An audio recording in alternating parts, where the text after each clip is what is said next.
Praise God from whom all blessings flow. Praise Him, all creatures here below. Praise Him above the heavenly host. Praise Father, Son, and Holy Ghost. Good afternoon. My name is Mitch Davis, and on behalf of the Franklin Church of Christ, we would love to welcome you to our Sunday afternoon worship service. Speaking of worship services, we want to invite you to come and worship with us because our doors are open. We are here on Sundays at 10 a.m. and again on Wednesdays at 7 p.m. Well, we hope you are edified by today's service. Please bow with me. Eternal Father, we thank you for this day that brings us together to remember your Son's death. We pray that you will be with us, that you will bless us, and that you will watch over us. Forgive us of our sins. Be with those that are unable to be with us today by reason of health. We pray for those that are ill, that the hands that minister to them may be successful. Forgive us, Father. Accept our praise and our prayers in Jesus' name. Amen. Holy, holy, holy, Lord God Almighty. Early in the morning our song shall rise to thee. Holy, holy, holy, merciful and mighty, God over all, and blessed eternally.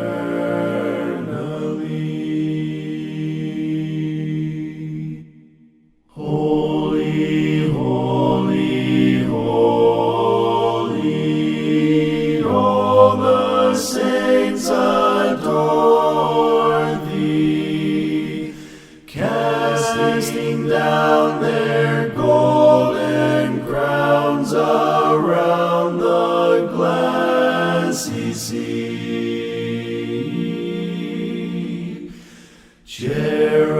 Cherubim and seraphim falling down before thee, who word and art and evermore shall be.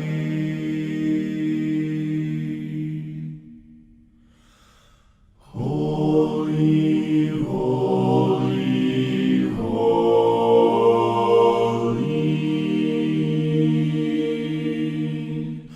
Though the darkness hide thee, though the eye of sinful man thy glory may not see.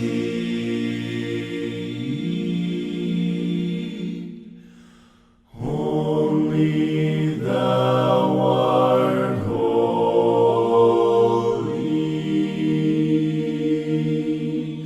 There is none beside thee, perfect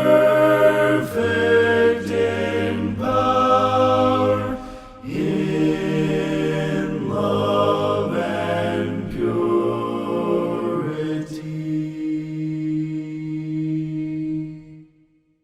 Holy, holy, holy, Lord God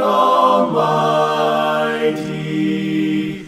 All thy works shall praise thy name. see. Holy, holy, holy, merciful and mighty, God over all, and blessed eternally.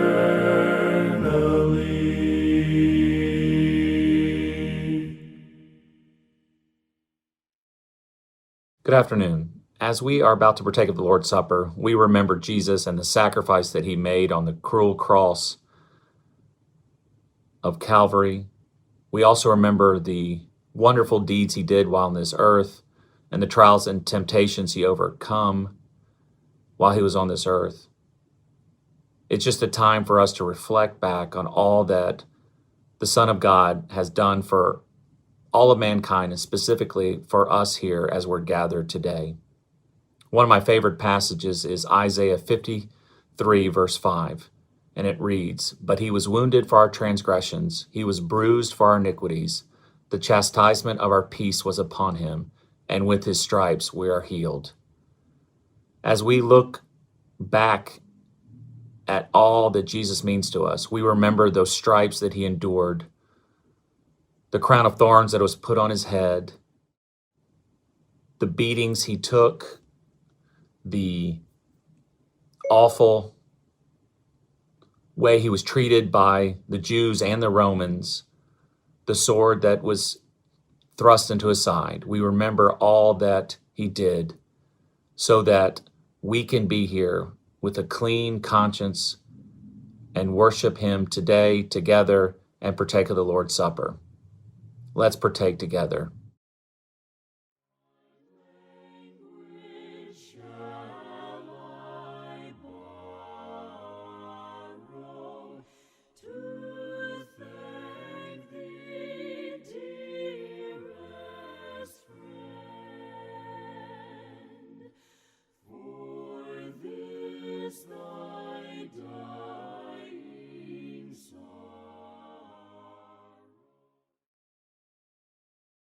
Let's bow for the bread.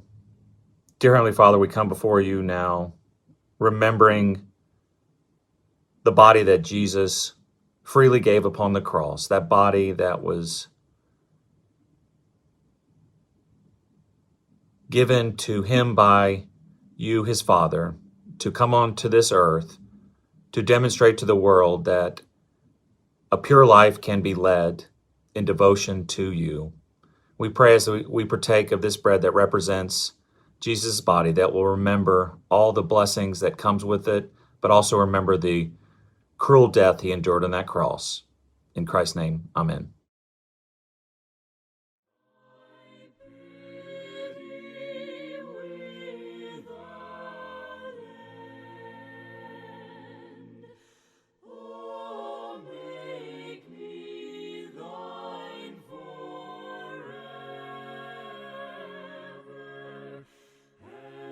Should I fainting be?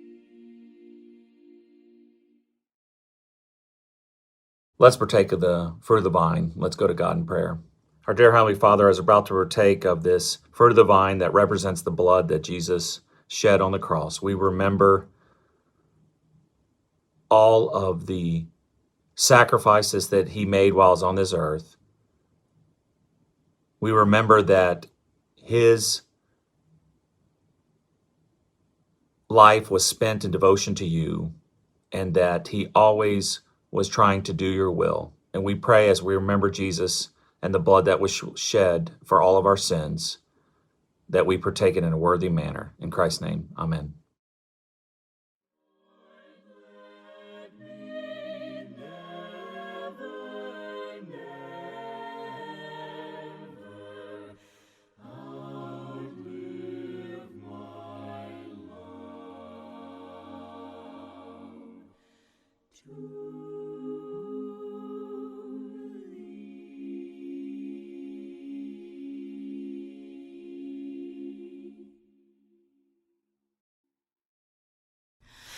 On Zion's glorious side. that stood a numerous host, redeemed by blood.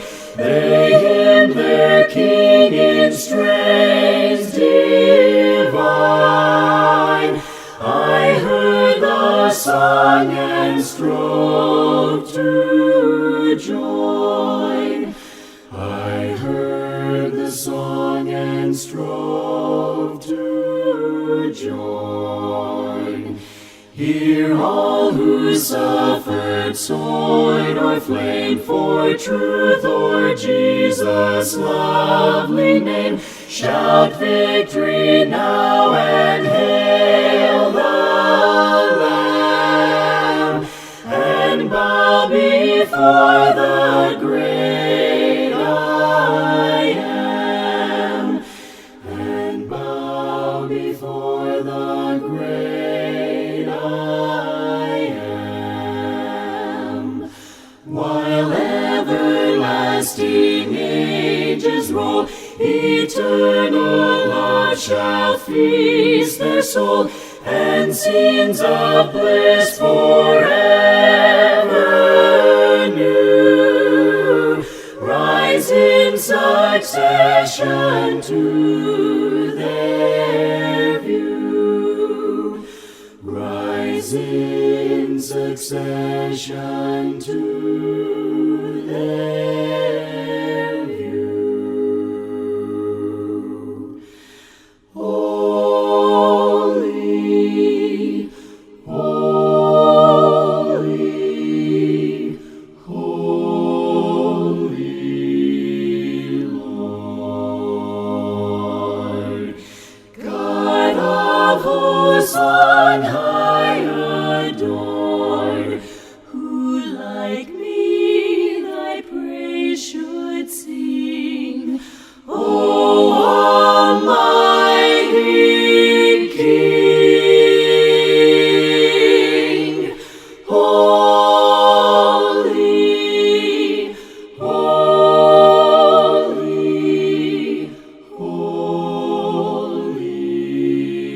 holy Lord, God of hosts on high adored, holy, holy, holy.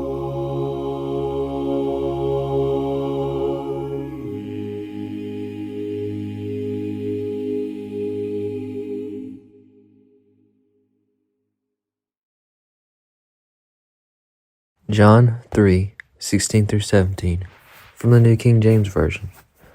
For God so loved the world that he gave his only begotten Son, that whoever believes in him should not perish but have everlasting life. For God did not send his Son into the world to condemn the world, but that the world through him might be saved.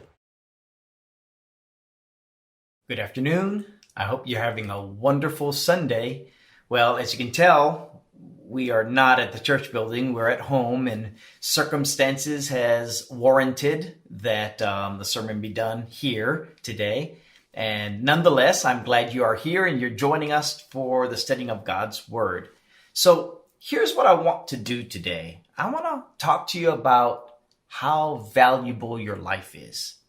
And the reason why I want to talk to you about this is because I've come to know Christians over the years that they don't see their lives as valuable. It's very disconcerting to me. And I want to use this time as a means of encouragement to anyone who has this view of themselves that is less than a biblical view. Okay? So years ago, I know of someone in Christ who would say in the most humble way possible, and very sincere about it, that God would not hear their prayers, that they are nothing and they're worthless. And no matter what I would say to encourage them, it never did seem to change their view of themselves. It was a very low self-esteem, if you will. And it got me to thinking that there are individuals who look at our lives based upon monetary value. Like, okay, for instance, if you go to insurance companies, they will have a value of the life based upon your possessions. And so, I think back in 2015, I think the average in the United States life insurance policy was about $160,000. That's an amazing number, right? The Environmental Protection Agency, on the other hand, has the value of life at $10 million around the same time. It's just crazy, the difference between $10 million and $160,000, right? Well, think about it in a different way. We gain worth, or seem to have worth, with the number of likes we get in a post on Facebook or Instagram or things like that. And when there's a lot of likes, it just feels good. But the next day, we may not get those likes, and then we don't feel so good. That's human nature. That's an experience that is, or a phenomenon that is taking place based upon social media. But here's the thing. Not only do we have some kind of intrinsic value of our life, but sometimes other people look at us in a way with regard to life, let alone insurance companies. Human trafficking in our country, let alone in the world, seems to value life based upon what output can be brought through the selling of human beings. It may be that when someone is kidnapped and they're held for ransom, like let's say it's your family member, and you put out whatever you can, monetarily speaking, and even asking for donations, however you can sum up the money, that would be as large a sum that is worth it to you to give for the value of someone you love. But what happens when it's a stranger? Right? We have different values. So what I'm saying is, when we're talking about all the values with regard to human life, I guess value is in the eye of the beholder. So there's this illustration of a father whose daughter has graduated from college, and he says to his daughter, listen, I have a car that I've had for a long time, and now that you've graduated, I wanted to give to you. But first, what I'd like for you to do is to take the car to a used car dealer and see how much they are willing to pay for this car. And so the daughter comes back and says, well, the dealer thought that was an old car and was willing to give me $1,000 for it. So the father says, well then, take the car to the pawn shop and see what the pawn shop is willing to offer for the car. And so the daughter does that and comes back and says, well, the man thought that this car is really useless and was willing to only give $100 for this car. Then he says to his daughter to take it to like a car show place, where people gather and they look at cars and things and see what value there is for the car there. The daughter came back and said, that car, people were valuing it at about $100,000. I think it was, I don't know anything about cars, but it's, I think, a Nissan something R34. So for those of you who know cars, you're like laughing at me. But anyway, they knew that this car was so valuable, they were willing to offer $100,000 for this car. It's the same car that was valued at $1,000 for one, $100 for another. So value is in the eye of the beholder. So guess what? Think about our relationship with God and how he values us. Because what we are talking about is the value of something that gives us worth now, right? It's the reputation that we have, the things the jobs that we have that are valued in our eyes, let alone the eyes of others, that give us a sense of worth or worthlessness. I want you to listen to these words closely. I want you, specifically you who struggle with self-worth, I want you to listen to these words and let them sink deeply into your soul. Okay, I'm going to be reading from Ephesians chapter 2, and I want you to read with me. Ephesians chapter 2, we're going to begin in verse 1. I'm going to read down here below, excuse me. And you were dead in your trespasses and sins, in which you formerly walked according to the course of this world, according to the prince of the power of the air, of the spirit that is now working in the sons of disobedience.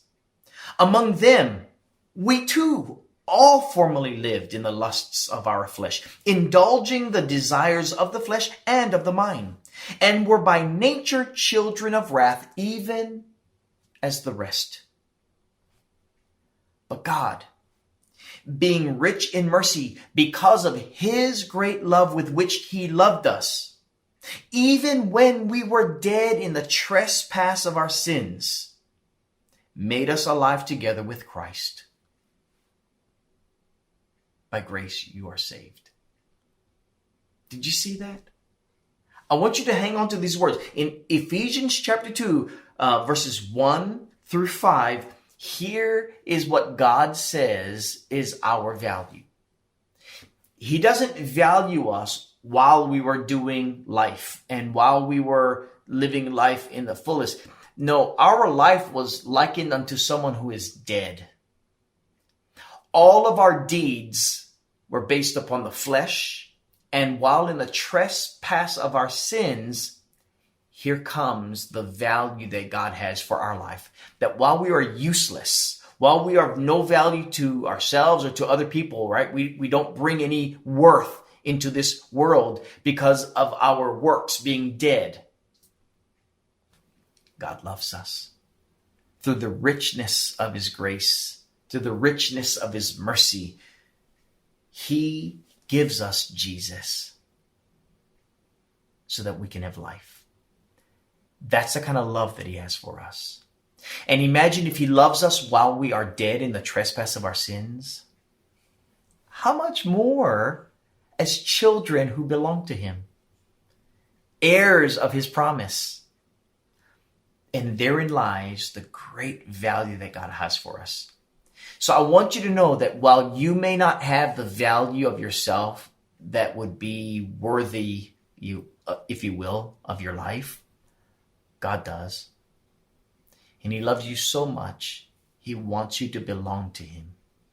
And for those who are Christians that don't have this worth, I want this morning or this afternoon or whenever you're listening to this program, I want these words to sink deep within you. He loves you. He died for you. Jesus did. All so that you could have an everlasting inheritance with your heavenly Father. And brethren, if you are in the company of those who feel this way, you share this message with them. Let them know just how much God values them, and then you value them in the same way. So, here's my invitation to you.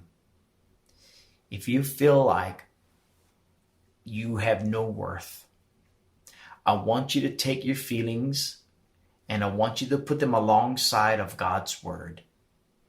And I want you to know this biblical truth that Jesus came into this world by the Father's love and his love to sacrifice it for you.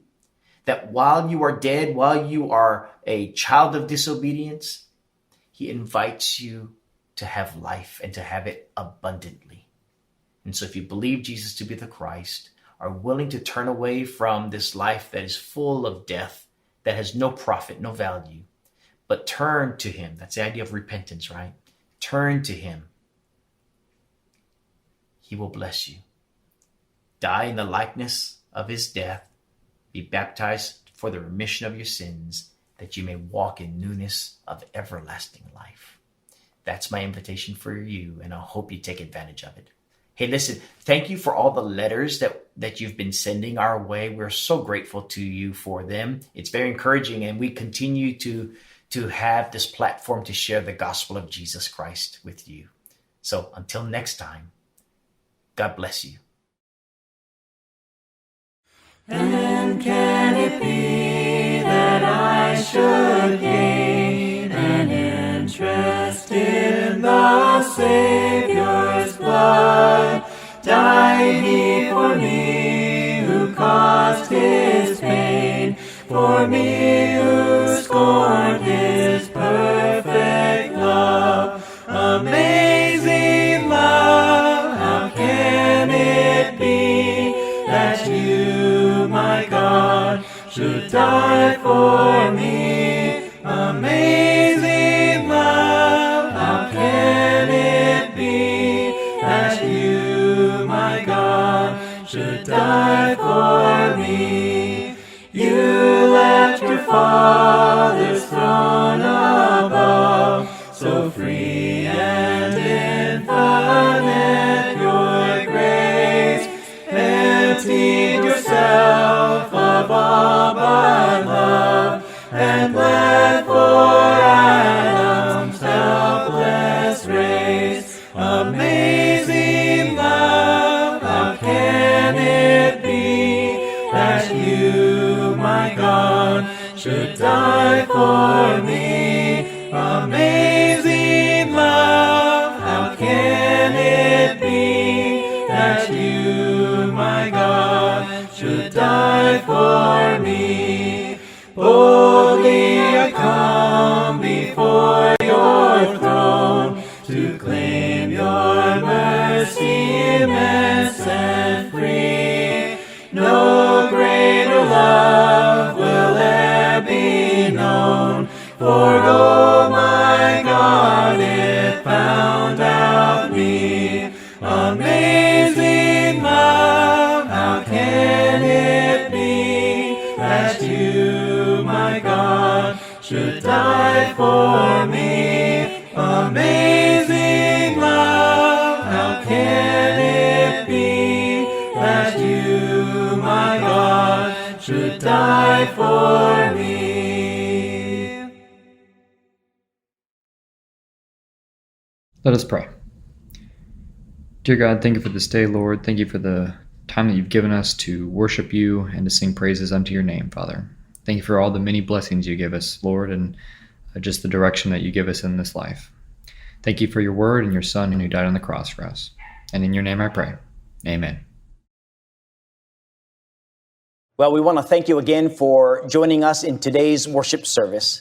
If you would like to have more information about our sermons or Bible studies and want to contact us, you can reach me at mitch@franklinchurchofchrist.com or go to our website or Facebook. We're at www.franklinchurchofchrist.com or facebook.com/Franklin Church of Christ. Again, thanks for being with us today. And until next time, God bless you.